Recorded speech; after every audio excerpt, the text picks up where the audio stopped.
Hey, what you two is Cash vs. Wolves, Miles. And you're actually making the case Michael Jordan.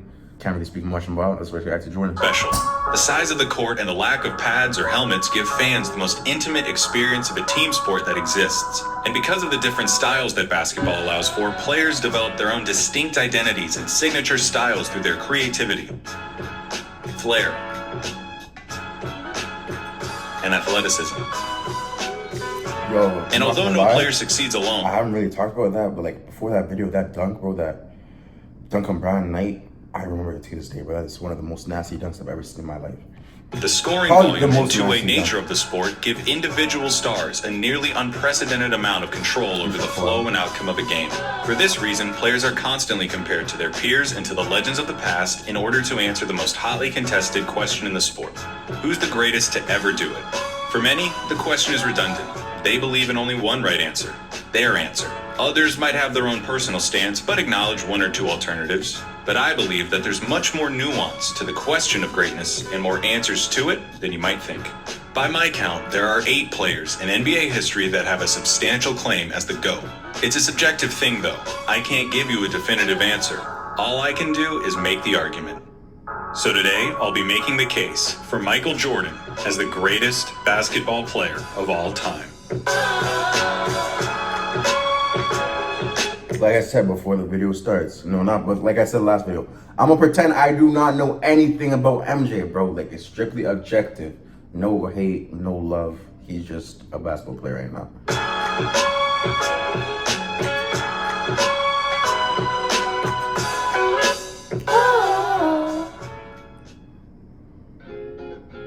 Well, what can I say? What on earth can I say about Michael Jordan's case as the greatest basketball player to ever live that hasn't been said before? What do you think I'm going to talk about that didn't get covered in the 10-hour documentary that premiered at a time when there was no other sports content? There's no forgotten game that I can tell you about that shows just how good Jordan was. We've all seen those games. Every possible angle of the Michael Jordan case has been dissected inside and out. There are no original takes when it comes to the subject. Michael Jordan is a ubiquitous figure in large part because he was and is a brand. And what do American advertisers love more than a good brand? The good people at McDonald's, Nike, Gatorade, and the NBA itself succeeded in making sure that damn near everyone in the world knew that Michael Jordan played in the NBA and that he was a winner. I mean, honestly, when you see the number 23 anywhere, don't you immediately think of Michael Jordan? I mean, even if you're a LeBron fan, you have to admit that that is Michael Jordan's number. Yeah. And the craziest part about the Jordan experience is that as he became a global icon, he did nothing but continue to deliver the goods. What iconic moment can I show you that you haven't already seen 100 times? His cradle dunk in college, the game winner in the '82 NCAA championship, the free throw line dunk, pouring in a record 63 points against the '86 Celtics, the shot, his spectacular move. Every single time I see this, bro, I feel so bad for this guy, bro. He actually, man, I fell down to my knees when the law came, like... His spectacular move. The shrug. The double nickel against the Knicks. The flu game.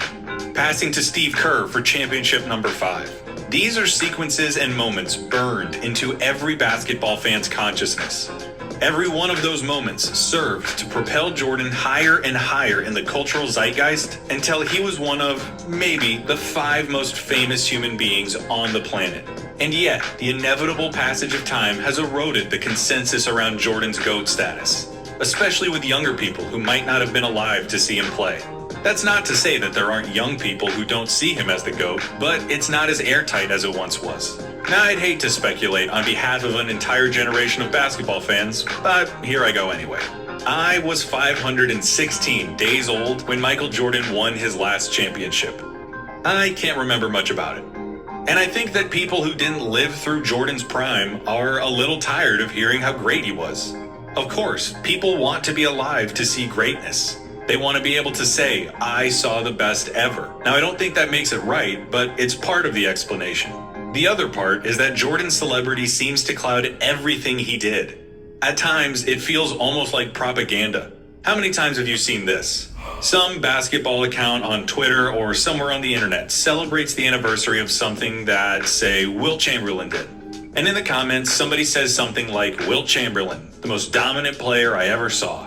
And then someone comes back unfailingly and says, in all caps, did you never see Michael Jordan play? Yo.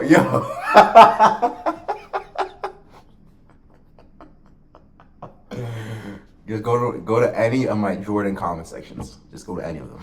Any of them. It's not just that you have to acknowledge Jordan as the GOAT. It's that you cannot talk about the merits of anyone else's case. The internet would have you believe that Michael Jordan won every game he played and made every shot he took. And that kind of talk breeds resentment from people who want to appreciate other players' accomplishments. Because he wasn't perfect. He didn't win every game. He didn't make every shot. And you can have a debate about who the greatest of all time is. Clayton, what the heck, dude? I thought this was supposed to be a video about why he is the GOAT. It is. All of that is just to say that that's how this is gonna go. I'm not going to try to convince you that he was perfect. Because if you can separate the legend and the basketball player, it's more I will than say this, bro. Michael Jordan is an amazing basketball player. Started a movement, efficient, good defensively. Did not crumble with pressure. Took the big shots. Did pass it when he didn't need to pass it. Was able to get past double teams, and without Michael Jordan, the Bulls would not have made it as far as they did. I do appreciate Michael Jordan's greatness, but unless you personally know him, please get his dick out of your mouth. Oh, and by the way, we're going to ignore his Wizards career as much as we can. It's just the right thing to do. So, Michael Jordan, the basketball player. What do we have? In 13 seasons with the Chicago Bulls, Michael Jordan was a 6-time champion, 6-time Finals MVP, 5-time regular season MVP, a 12-time All-Star, was selected to 10 first-team All-NBAs, made second-team All-NBA in his rookie season, was the Defensive Player of the Year in 1988, had 9 All-Defensive first-team selections, was a 10-time scoring leader, and in college won the 1982 NCAA championship and was named the 1984 NCAA Player of the Year.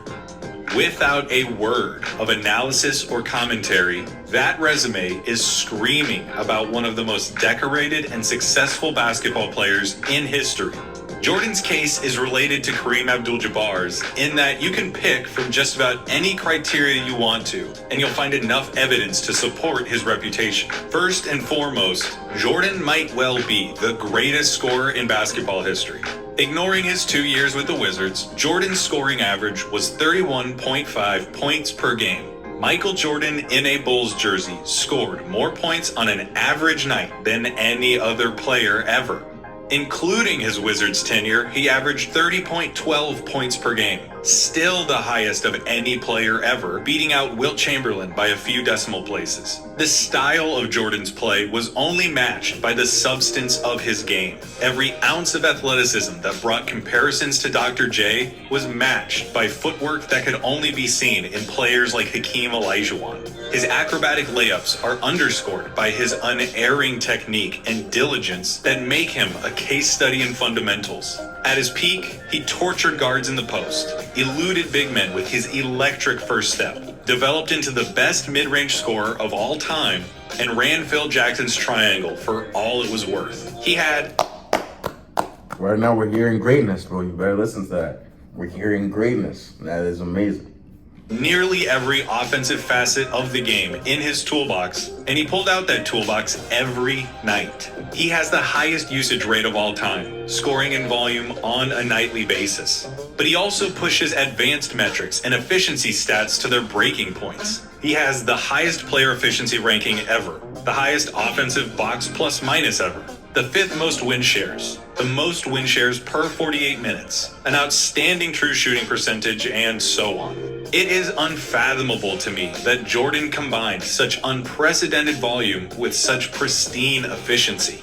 His opponents were allowed little reprieve on the other end of the floor, as Jordan quickly developed into one of the league's premier defenders. In 1988, Jordan led the league in scoring with 35 points a game, won the MVP, and was named Defensive Player of the Year after leading the league in steals. Jordan defended opponents like a shark smelling blood. He forced bad passes, contested shots, leapt passing lanes, all while talking enough trash to sell a pay-per-view fight. There might not have ever been a more nightmarish matchup on both ends of the floor. He could go into games, tell his own team to stay out of the way, dunk on his defender, and then put that guy in a straitjacket the second he crossed half court. And yet, despite the ungodly amount of energy that he must have expended every night, Jordan was one of the most durable and consistent players of his generation. Aside from his injury-shortened 86 season and his mid-season comeback in 95, Jordan never missed more than 4 games in a single season. In 8 of his Chicago seasons, he played all 82 games. The objective of a basketball game: high scoring, high efficiency, durability, does it on both ends of the court. Greatness. Is to score more points than your opponent, right? So you'd love a player who can score a buttload of points. You'd also love a player who keeps the other team from scoring points. When you put those two things together, the best scorer ever and one of the most tenacious defenders in history, you get Michael Jordan, whose peak reaches into uncharted airspace. Michael Jordan, at his best, was better than everyone. Plain and simple. He would score, defend, and play in such a way that made winning second nature. No one else has ever tasted the air at the top of peak Jordan. Once he got to the top of that mountain, he was looking down at everyone else. But what about before then? I hear the skeptics among you ask. And that's a fair point. He wasn't always that guy. Before the Bulls broke through in 91, Jordan suffered defeat in the playoffs to the Milwaukee Bucks, the Boston Celtics, and most memorably, the Detroit Pistons. And I've seen this misconception that those losses all took place while Jordan was still basically on his own without Phil Jackson and Scottie Pippen. And that's obviously not correct. All 4 of the Piston losses took place while Scottie was on the team. And in 1990, Phil Jackson was the coach, and the Bulls won 55 games, just 4 fewer than the Pistons. That's interesting. That is very, very interesting. You can blame it on whatever. Injuries, Like, the Pistons. I don't care that Jordan did bad, bro. That does not matter. I will always and forever measure Jordan by his greatness. Forever and always. Patented Jordan rules, and even Jordan himself. It's a fair point of criticism to point out that Michael Jordan's Bulls lost in the playoffs early in his career. However, you can't stop the conversation there. Yeah, the Bulls got swept by the 86 Celtics, but come on. That team is pretty universally regarded as Bird's best team, and one of the best teams of all time after they went on to win the title.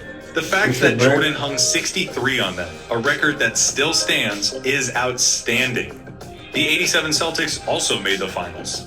So did the 88 Pistons, and the 89 Pistons, and the 1990 Pistons. Of Jordan's 6 pre-title playoff losses, 5 of them made the NBA Finals, and 3 of them ended up winning the whole thing.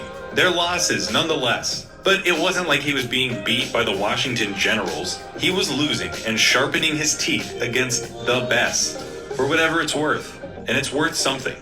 Speaking of Phil and Scottie, another point of contention with Jordan's claim to the throne is the fact that he played for the most decorated coach in basketball and with the best sidekick in sports, along with a team All that my life, so Scottie Pippen is the best guy sidekick in sports. The only issue with Scottie is that money changed him, which is reasonable, bro. There were so many people on this Bulls team that were getting paid more than Scottie. Before that happened, he was a great sidekick. He was humble, he was selfless, and he put you in first. And he was passing the ball very well, playing him on both sides of the court. Just, please, bro. If you guys paid Scottie Pippen money, Jordan might have won another ring, bro.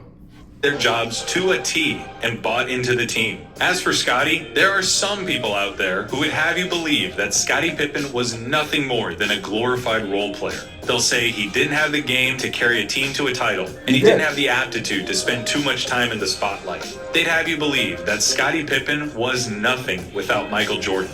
And that's ridiculous. You can disagree with me, but for my money, Scottie Pippen is the best perimeter defender imaginable. He combined size with uncanny court vision a la Bird and LeBron, knew exactly when to pick his spots and when to defer, and brought a component of selflessness and fraternity to the Bulls that might not have existed otherwise. He was approachable and likable, the counterbalance to Jordan's unyielding intensity. Most importantly, Yeah, like Scottie yin and yang, bro. and flourished in his role. The amount of credit that he deserves and does not get is unfortunate. Same with other players like Horace Grant and Tony Kukoc. Michael Jordan didn't win those championships alone, and those guys all deserve more recognition. When it comes to Phil Jackson, it's been fascinating to revisit Jordan's approach to the game and see how it changed under Jackson. Guys like Mike, Kobe, and Wilt all approached basketball in a similar way, in that they felt that the best chance their team had to win was for them to have the ball in their hands as much as possible. These days, we'd call what they did iso ball or hero ball. Isolate against the defender, tell everyone to get out of the way, and beat your man one-on-one. Watching Mike's early years, it sticks out, painfully at times. Shooting over triple teams, refusing to give the ball up, even if a teammate had an open look. Kobe patterned his game after Jordan, and you can see the same tendencies. Wilt was, of course, a prolific scorer and record setter in his own right, and did so If you're taking listen, it's only a bad shot if you miss. I don't care if Jordan's shooting over 3 people. I don't care if he's shooting over 3 people and he misses. If he's shooting over 3 people and he scores, it's a good shot.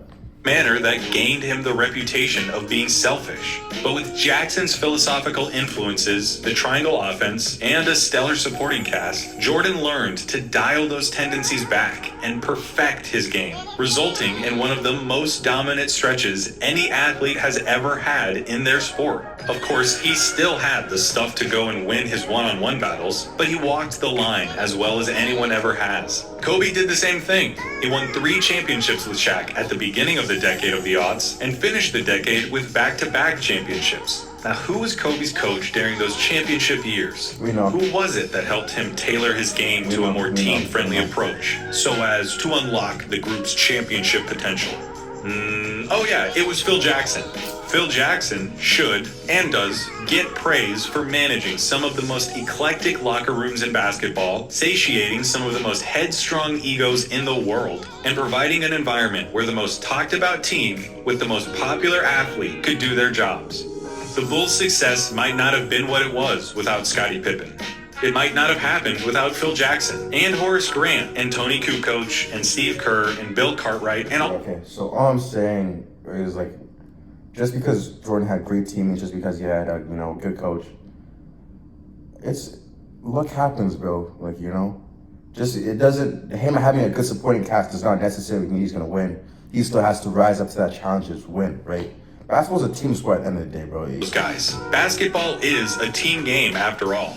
But it's our fault that they might not get talked about as much as they should. We are the people who talk about these kinds of things and create the dialogue that takes place about them.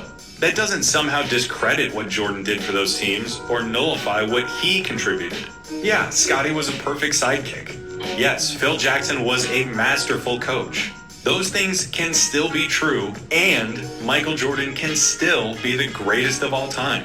Scottie accepted his role on the team. He accepted that he was going to be the second guy. Jordan still had to go out there and do his job as the guy. Okay, and then you look at LeBron James. Kyrie did not accept that, bro.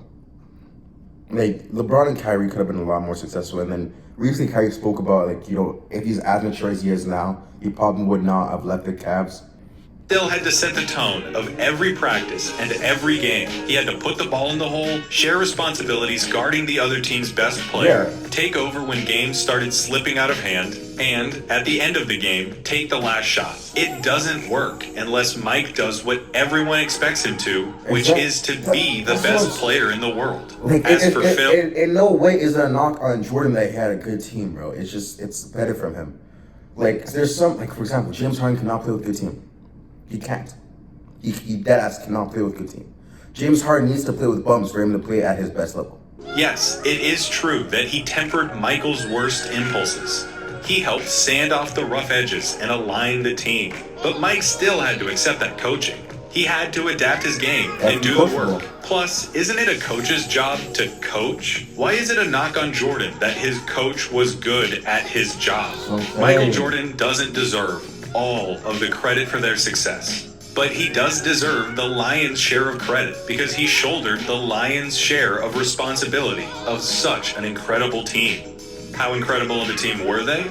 Well, the 1996 Chicago Bulls finished the regular season 72-10. That's more wins than anyone had ever won, and a record that most people thought would never be broken. And not only were they such a prolific regular season team, but they capped off that season with a championship to deliver the most successful season that any NBA team has ever had. Which brings us to another common Jordan barb. The fact that the NBA was, at the time, looking to capitalize on its enormous popularity and expand into more media markets. From 1988 to 1995, the league saw 6 new teams enter the league, and with each new team, the talent pool of the league got a little more diluted and a little more diluted. As far as I'm concerned, this is a perfectly valid point to bring up when discussing whether or not 72 wins validates the 1996 Bulls as the best basketball team of all time. I don't think it disqualifies them in the same way that I don't think that just I've been trying to tell you the guys this, bro. Jordan played against bums. That is my knock on Jordan, bro. He played against scrubs. Please. I don't think he played with scrubs. I truly believe he played against the worst NBA there was all my life. taking 72 wins at face value automatically puts them at the top. But when people try to say that Michael Jordan played in a weak era or didn't face tough competition, it makes me want to pull my teeth out with pliers. He did. We know who Jordan was losing to, so who is he beating once his reign began? John Starks, Charles Oakley, and Patrick Ewing on the New York Knicks, the Bad Boy Pistons, Magic Johnson, Clyde Drexler, Dominique Wilkins, Charles Barkley, Alonzo Mourning, Larry Johnson, Tim Hardaway, Shaquille O'Neal, Penny Hardaway, Gary Payton, Sean Kemp, Chris Webber. Okay, let's look at. I'll tell you who counts. I'll tell you who counts as we look at this. Began. John Starks, Doesn't Charles count. Somewhat counts, but he's not a winner. This guy's fucking bum, bro. and Patrick Ewing on the New York Knicks, the Bad Boy Counts because as a team, Pistons, Come on. Magic Johnson, he wasn't there for long. He's just a worse version of Jordan. Then he went with Hakeem and he won. That was when Jordan wasn't playing. Drexler, Dominique Wilkins, Counts. Charles Barkley, Bum. Counts. I'm kidding. Doesn't count. Alonzo Mourning, Larry Johnson, Doesn't count. Tim Hardaway, Doesn't count. Shaquille O'Neal, Was that Orlando Magic team good? Yeah, counts. Well, would you if it was like Lakers, Shaq and Kobe? I don't think so. I don't think. Penny Hardaway, I don't think they could beat them. But I don't think they're beating them consistently. Who the bro? So you want them to lose to Gary Payton and Sean Kemp? That's who you want them to lose to?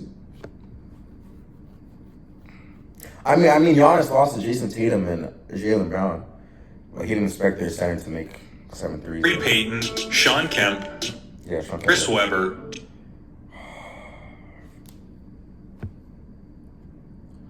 These are Hall of Famers.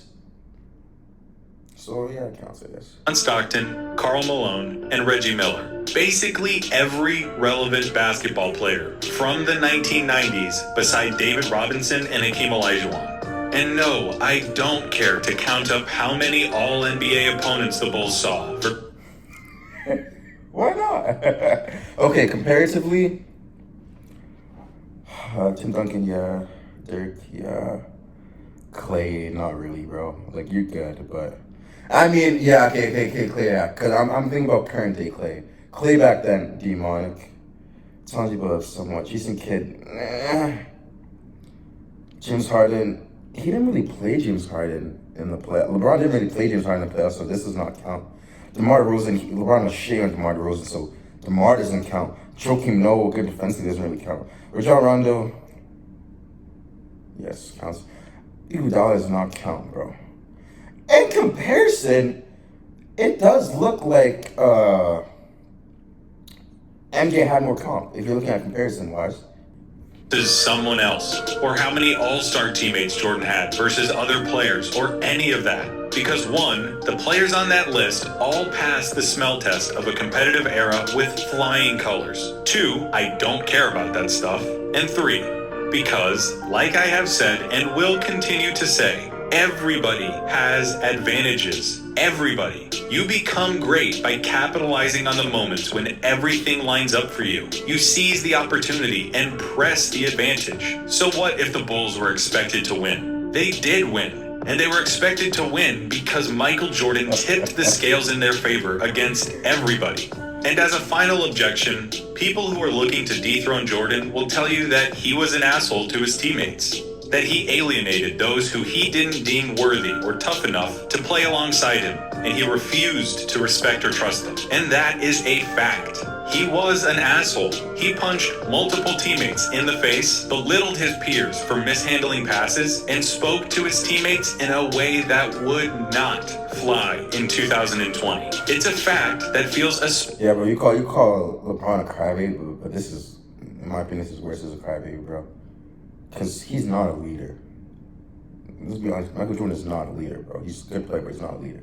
Actually stark when you take into account the impact that more reserved and compassionate leaders like Tim Duncan and Bill Russell had on their teams. It is possible to win in the NBA without being a jerk, but it's also possible to win while being a jerk. And remember, Jordan wasn't lashing out for no reason. He wasn't walking into the gym just looking for an ego boost and to demean someone while he All my life he was. All my life he was. Y'all know Jordan. All my life he was. All my life he was. He wanted his teammates to work as hard as he did.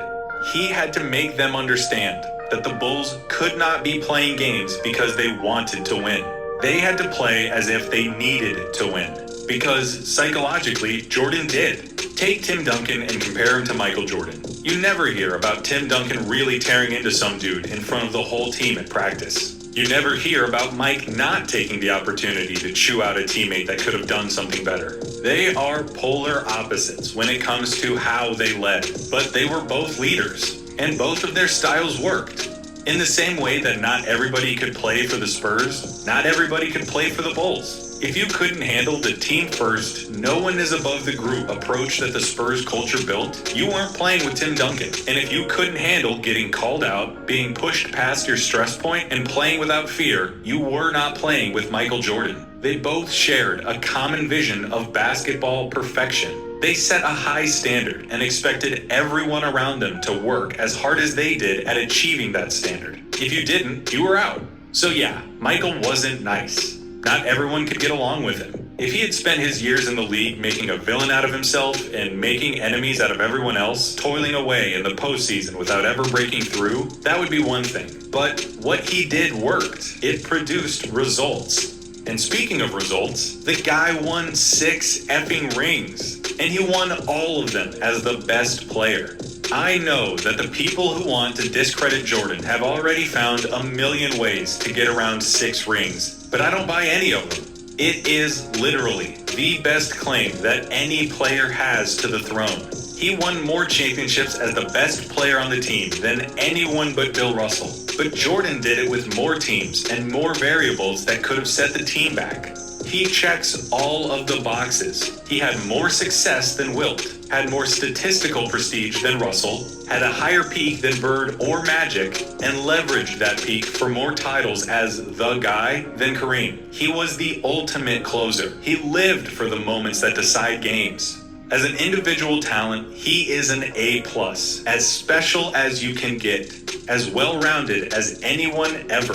As a team athlete, his place in the game is immortalized. Listen, it's impossible to watch Michael Jordan and not romanticize him. No object in the world looks more natural than a basketball in Michael Jordan's hand. It's like the ball was designed for him, or like he was made for the ball, or both. You can't appreciate Michael Jordan without hyperbole and superlatives. He is the avatar of sport. He is competition incarnate. His defining trait remains his insatiable need to win. He wanted to win at everything. When he came into the league, there were questions about his shooting and his defense. So he became a defensive player of the year and a mid-range marksman. He heard he couldn't win for years, so he took it all out on his competition and led his teams to 2 separate three-peats. He ironed out all of his flaws because he would accept no result but victory. So don't even start to tell me that he wouldn't have developed a three-point shot today.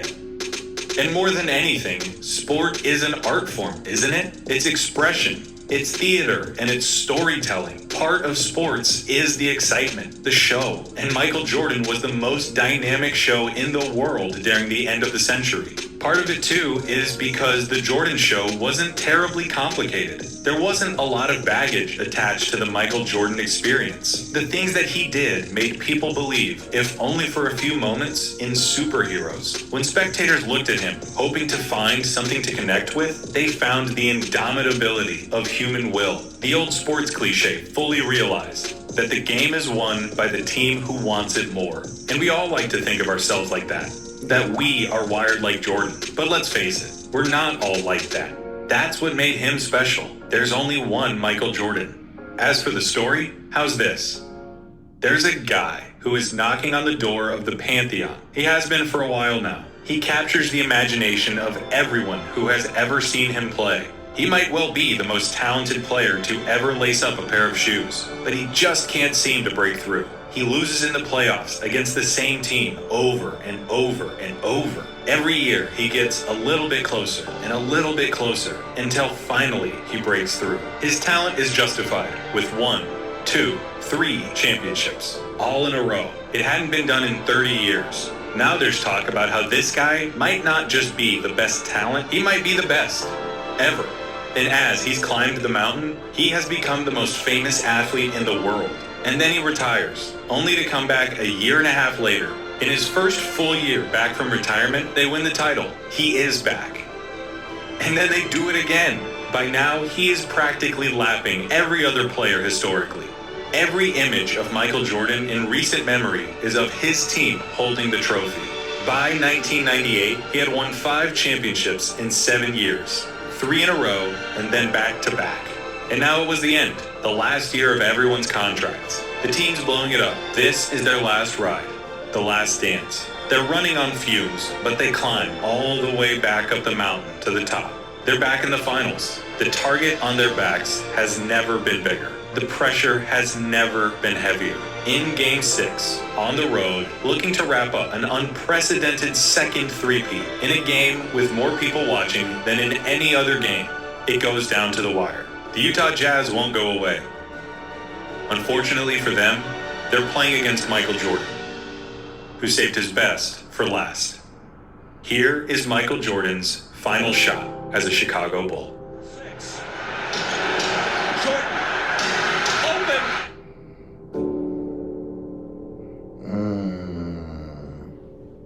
I'm winning today. Maybe a body don't know what to say. Maybe a body can never complain. Life is so crazy, prepare for the rain. The ones he was loving, they don't feel the same. Guess he grew up going out of a phase. His life is a matrix, you caught in a maze. Ain't get in your bag, we can all elevate. My trust in a few and that shit will not change. I'ma stack up these bags, cause I know that I can. Please don't say that I can't. It's all part of the